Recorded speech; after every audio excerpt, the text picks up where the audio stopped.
Olá! Nesta aula vamos conhecer as fases de dois importantes métodos que são utilizados na análise de cadeias agroindustriais, o método PENSA e o método GSIS.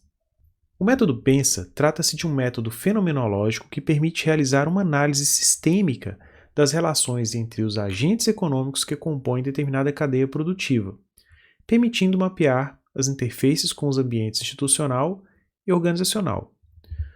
O método foi proposto no início da década de 90 pelo programa de pesquisa PENSA, ligado ao Departamento de Administração da Faculdade de Economia, Administração e Contabilidade da Universidade de São Paulo. Nesse método são levantados todos os agentes e as questões relacionadas a todos os elementos da cadeia de produção, que vai desde o insumo até o consumidor. Mas também são levantadas as questões relacionadas ao ambiente institucional e ao ambiente organizacional. Assim, o conceito de sistemas agroindustriais dentro dessa proposta incorpora a essa abordagem da cadeia produtiva, que vai ali do insumo, até o consumidor, que envolve esse processamento sequencial dos produtos, os aspectos também do ambiente institucional, as instituições de apoio, de regulamentação, as políticas governamentais, todo aquele aparato legal de tradições, de costumes, e também o ambiente organizacional, que compreende as empresas, as políticas privadas, o papel também dos institutos de pesquisa, dos sindicatos. O método tem 4 etapas. A primeira é a descrição do sistema. Depois é realizado um estudo das transações típicas entre os agentes econômicos que compõem o sistema sob a ótica da minimização dos custos de transação. Em seguida é realizada a análise do ambiente institucional e também de suas interações com o sistema agroindustrial. E por último ocorre a avaliação do desempenho e da eficácia. Vamos tratar de cada uma delas. Na primeira etapa, em que é realizada a descrição do sistema agroindustrial, são apresentados os agentes econômicos que participam da cadeia de transformação do produto, desde as empresas até os consumidores.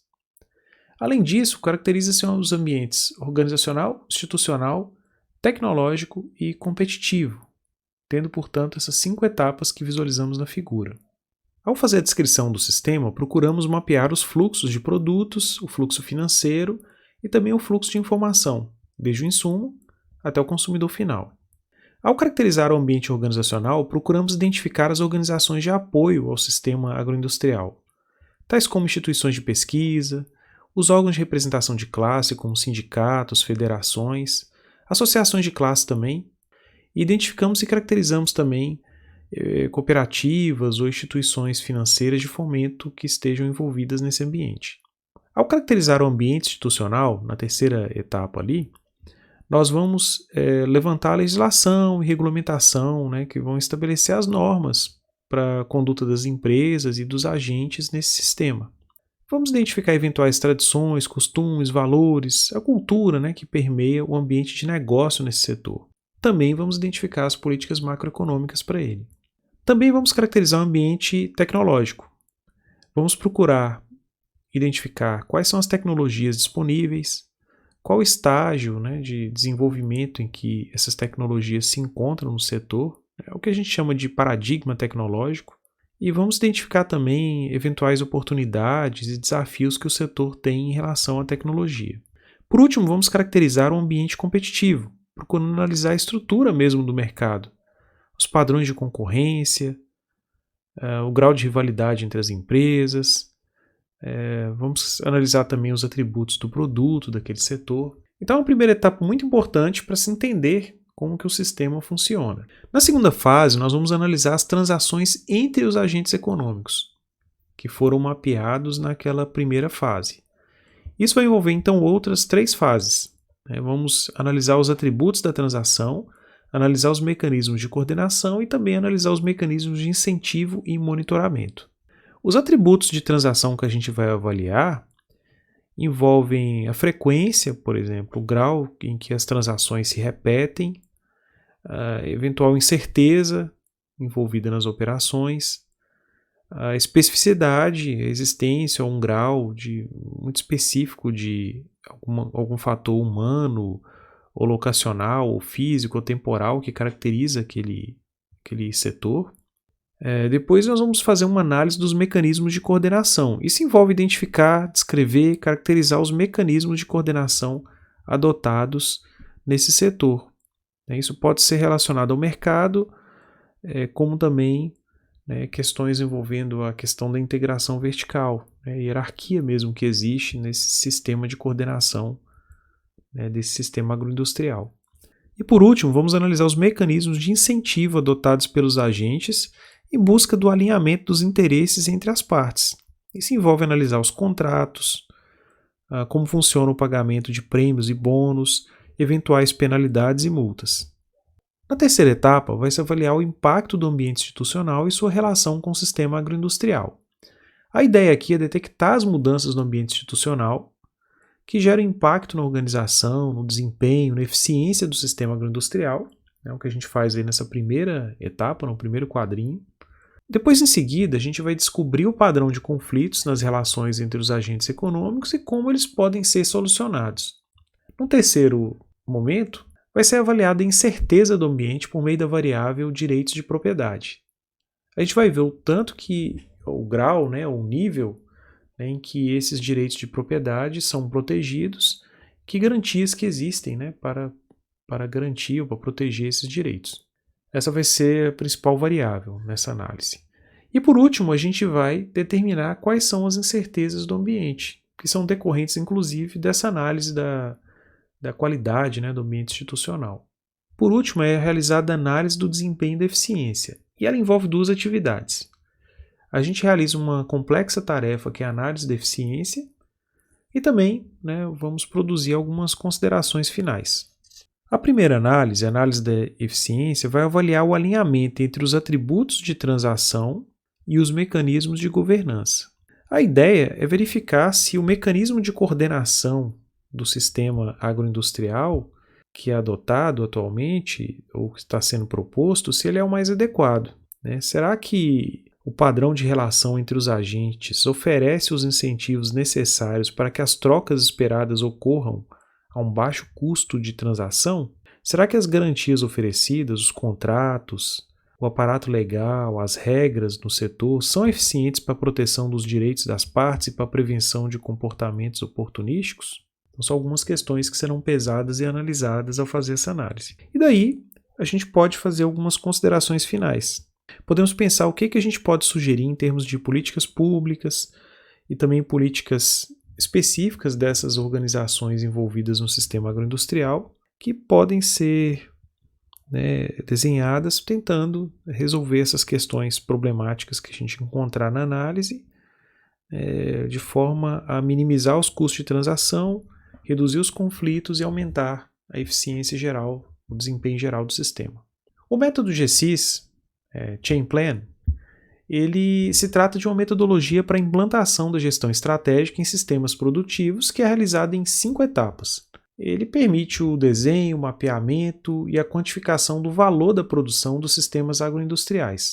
Foi desenvolvido no início dos anos 2000 e publicado em 2008. Foi desenvolvido com base em literatura e pesquisas empíricas, decorrentes de requisições, de solicitações de associações setoriais, onde também o método foi implementado. Bom, vamos então às etapas do modelo. Na etapa 1, a iniciativa parte de alguma organização setorial que vai procurar o governo, universidades ou institutos de pesquisa para poder planejar, para poder pensar esse sistema agroindustrial. Numa segunda etapa, a gente vai fazer a descrição, o mapeamento e a quantificação do sistema agroindustrial. Essa etapa poderia ser dividida em 7 fases. Primeiro, a gente faz uma descrição do sistema, da cadeia agroindustrial. Normalmente isso é feito num diagrama com caixas e a gente vai respeitar o fluxo dos produtos. Então a gente desenha as caixinhas desde o insumo até o consumidor final, desenhando toda a lógica do sistema. Na sequência, numa segunda fase, a gente apresenta a descrição para os executivos do setor privado e outros especialistas visando ajustes na estrutura. Essas entrevistas vão ser realizadas com esses executivos, tentando ajustar o desenho do setor pela experiência que eles têm também. É uma perspectiva qualitativa mesmo. Na terceira fase, é realizada uma pesquisa de dados de vendas em associações, instituições e publicações. Algumas associações privadas vão disponibilizar para os seus membros os dados sobre as vendas, às vezes até na internet. E aí é possível fazer uma pesquisa bibliográfica em que a gente levanta esses dados, né, para poder complementar essas análises. Na quarta fase, são realizadas entrevistas com especialistas e executivos das empresas. E, para os autores, é um ponto central da metodologia. A ideia é levantar o montante financeiro vendidos pelas empresas do setor em estudo. Todas essas informações vão permitir a quantificação do sistema agroindustrial. Os dados eles vão poder ser processados e ser inseridos na descrição das empresas e vão ser, né, associados às caixinhas que a gente colocou lá no diagrama. Ao final, nós temos então um workshop para validação de dados, onde são apresentados os resultados e discutidos os números. Bom, além de conseguir descrever, mapear e quantificar o sistema, a gente vai para uma terceira etapa em que é criada uma organização vertical no sistema. E ela também tem um conjunto de etapas. A primeira é propor a ideia, né, da organização vertical. Ela precisa ser apresentada e ter uma adesão das pessoas que participam daquela associação, daquele grupo que começou a ideia de se analisar o sistema agroindustrial. Na segunda fase, é estabelecida a organização formalmente. São definidos os agentes fundadores, resolvidas questões burocráticas também, né, como a preparação do estatuto. E daí a gente pode partir para uma terceira fase em que são definidos os mecanismos de financiamento da organização.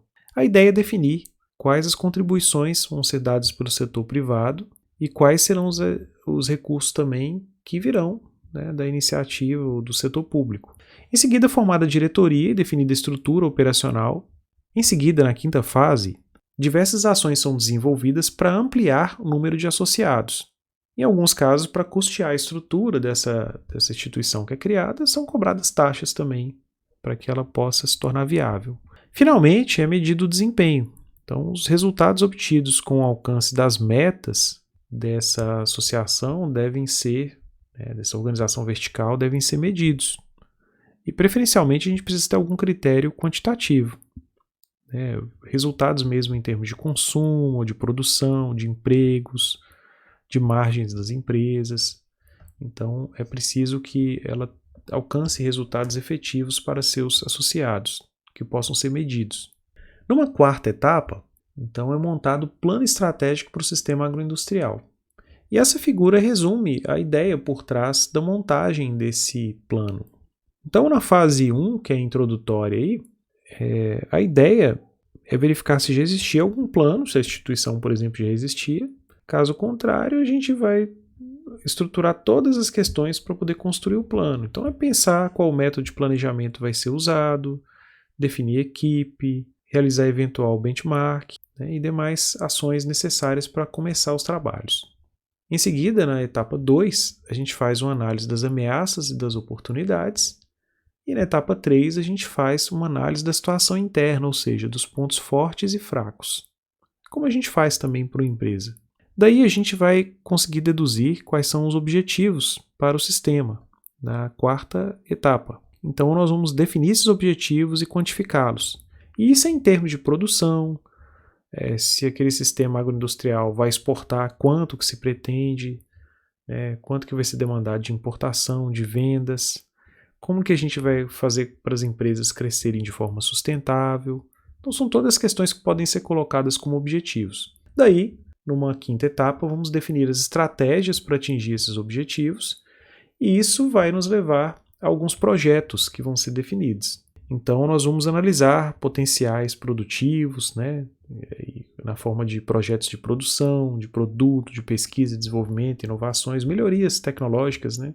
Vamos também fazer projetos de comunicações, de distribuição e logística, para capacitação do sistema, projetos de coordenação, adequação do ambiente, ou seja, projetos que vão permitir atingir aqueles objetivos nos pontos que de repente há fraquezas ou aspectos que tenham ameaças, né? Esses projetos serão fundamentais para atuar, né, na direção dos objetivos que foram traçados. Assim, vamos consolidar todos esses projetos em planos estratégicos, o item 11 aí na figura, e vamos definir as prioridades para a organização. A partir desses projetos e desse plano consolidado, a gente tem condição de definir os orçamentos e vamos definir o custo disso tudo e o orçamento total para atingir as estratégias que a instituição precisa. Chegamos então ao último passo, né, na etapa 5, em que é realizada a administração dos projetos que foram priorizados e elaboração dos contratos. Aí é uma questão agora de gerenciar projetos, a gente pode usar as técnicas tradicionais de gestão de projetos, de forma que a gente consiga, né, não só realizar o que foi planejado, como também nas nossas atividades de controle garantir que os objetivos sejam atendidos. Praticamente todos os sistemas agroindustriais brasileiros tiveram aplicação parcial ou total desses métodos, inclusive a cana, a carne bovina, o leite, o algodão, o trigo e a laranja também. Agora que conhecemos as etapas, as fases desses métodos, vamos conhecer aqui um exemplo que traz os resultados dessas metodologias. Vamos tratar do sistema agroindustrial do suco de laranja. O Brasil ele detém 50% da produção mundial de suco de laranja, exporta 98% do que produz e consegue 85% de participação no mercado mundial. São dados de 2010, né, que constam no relatório completo da instituição Citrus BR, que é a Associação Nacional dos Exportadores de Sucos Cítricos. Em 2010, a marca Strat, né, desenvolveu junto a essa associação um mapeamento de toda a cadeia utilizando essas metodologias. Nesse endereço aí vocês podem baixar o relatório que eles produziram à época, e eles têm novos relatórios que foram produzidos depois com dados atualizados, onde você pode visualizar, né, como que uma instituição construída a partir, né, de uma discussão, dessas metodologias que a gente viu, pode ser efetiva e pode contribuir para um determinado sistema agroindustrial. E o produto que nós falamos há pouco, né, que é o mapeamento da cadeia, eles também trazem nesses relatórios. Nós temos aqui um exemplo do mapeamento da cadeia do suco de laranja. Veja que a figura tem do insumo até o consumidor final. A cadeia é mapeada em termos do que ocorre antes da porteira, dentro da porteira e após a porteira. E é interessante também que há um levantamento, né, dos insumos envolvidos e também todas as etapas do processo, né? Insumo, a produção, o atacado, o varejo e o consumo. Para cada um dos agentes envolvidos no processo, foi levantado, além da sua identificação, do seu nome, também o valor, né, estimado da sua receita bruta. Então aqui a gente consegue ter uma visão toda do consumo e da produção, da exportação, né, de todos os agentes em todas as etapas do processo. E esse mapeamento permite ter uma visão geral, né, de como que é estruturado aquele sistema agroindustrial. Esperamos que ao final dessa aula tenha ficado claro para você o que é um método de avaliação de sistemas agroindustriais, que você tenha entendido as fases do método PENSA e do método GSIS, e que ao visualizar esse exemplo da cadeia agroindustrial da laranja, você tenha entendido também a importância da construção e do desenvolvimento de sistemas de coordenação das cadeias agroindustriais. Caso tenha dúvidas, me coloque à disposição para atendê-lo. Até o próximo vídeo.